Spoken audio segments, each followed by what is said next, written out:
Hello and welcome to the Honda S800 update number 22. Now we've been pretty busy here because we just picked up a 1995 GTR, but we haven't been neglecting our Honda S800. We have some really cool stuff in store for you. Now we're going to be talking about locks and keys. Well, Elise is going to be talking about it because she took on the project to figure out how to get a key for something that doesn't have a key. So essentially she'll talk about the whole process, how we got keys for parts for the Honda S800. And we're gonna tell you some updates about the chassis bushings and some of the parts that we just picked up. So without further ado, we'll go ahead and Elise tell you about the key journey.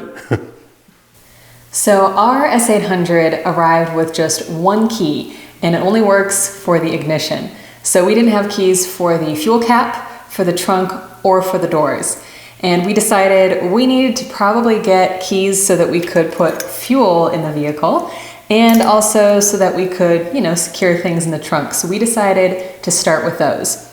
So I went on a hunt to find someone who could make keys where there were no keys to be had. I contacted several places locally. I contacted some people on the other side of the state. I got on some old forums on websites that mentioned different places that did keys for old classic collector cars, reached out to them. Some of them were no longer in business or no longer doing automotive, but I did find one person. I found Bill Wheelock of Wheelock Lock and Key in Indiana, who said he was up for the challenge of making these keys for us.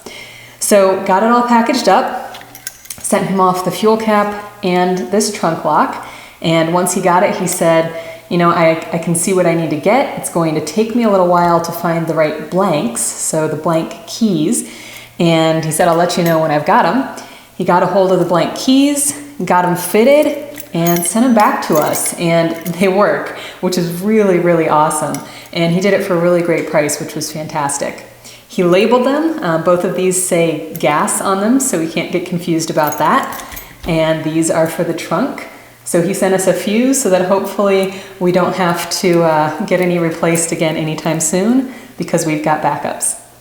All right, guys, since we have a functional gas cap or locking gas cap, now it's time to address our hose that goes to the gas tank. So essentially this portion of it, this side is the gas tank, and then this is where the top of the car is at. And of course, there's another little washer that goes here and a rubber or a felt gasket that goes in between the car and all of this. And essentially what we need to do is we need to get a universal gasket and we need to just make something to put a buffer between this and the actual car. And then we actually have to bake this. What I'm gonna do is I'm gonna wrap this in aluminum foil, throw it in the oven, bake it, and hopefully get it soft enough to put it on the gas tank and position it. So essentially, if we do that, we'll be one step closer to getting this part done.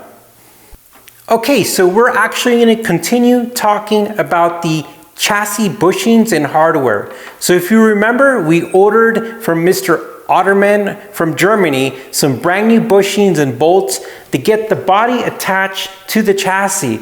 And we're making progress and it's actually really exciting. We have 4 bushings installed pretty much. Well, they're not tightened down, but they're in position. They've got everything that we need, all the washers and stuff like that. And we're moving on to the next 4, which is running right in front or in parallel to the firewall of the car.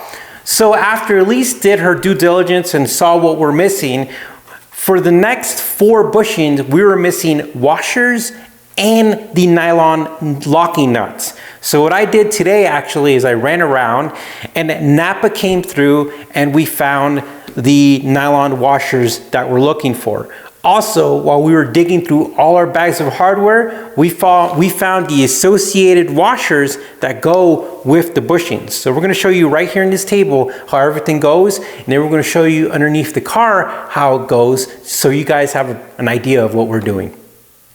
Okay, so what we got from Mr. Ortman was we had the bolt, brand new bolt, and we had the bushing. But we needed to get a washer and a nylon nut, and we got them. And essentially, for the ones that go, the bushings that go parallel to the firewall pretty much, what we need to do is we need to put them from underneath in the car, and we need to put these in a certain order. So what we do is we put a washer, and then we put a bushing. And then at that point in time, what we're gonna do is we put this underneath the car. Okay, so I want you guys to look over here. If you see this hole, that is actually where the bushing, the bolt is going to go ahead and come out of. And we have 4 of them. So we have one right here, one over here, and of course 2 in the passenger side. So let's go ahead and show you how we do it from underneath. All right, so if you see this hole right here, guys, so we're gonna go ahead and put our setup here. And what we're gonna do is we're just gonna go ahead and gently push up on it. And I think that might be protruding from the other side. So let's go look. And there's the bolt. And at this point in time, we're not gonna tighten stuff down, but I wanna give you guys an idea of what's gonna happen next. We're gonna take our nylon nut. I'm gonna go inside there and just, boom, start it. Now, I'm not going to tighten it down because nylon nuts are one-time use and we still have to maneuver the car around. But I wanted to show you guys how that works out. And essentially, we're going to do the same with the rest. But really excited because we're getting closer. So the next time you guys tune in, we will have those 4 bushings done. Now we're navigating through the bushings slowly, and it's because we're learning. We have to find some washers, and we're just getting acquainted with the car. But we're really excited because when we're done with these bushings, we're gonna start reupholstering seats, we're gonna add some carpet, and we're pretty much gonna start locking down a lot of the stuff on the car. We have a lot of things that we could put on the car right now, but we don't wanna add weight to it. But this is one of those times that once we get past this part, things are gonna move a lot faster. Well, I'm really excited. Thank you guys for tuning in and for watching, and thank you for all the help. We appreciate the comments, both on Facebook and here on YouTube. And we always welcome you to hit that like button because it helps us out with our video and our channel, and we welcome you to subscribe as well. Well, you guys take care. Thank you, and we will see you soon. Even when you feel low, you can still go. Even when you feel slow, you can still go. Even when there's no hope, you can still go. I never answer to no, man, I still go. Go, go, go, go, go, go, go, go, go, go, go, go, yeah, go, go, go. Hustle hard, hustle every single day. I'll be making moves till I'm buried in my grave. To the system, I don't wanna be a slave. I've been doing shit my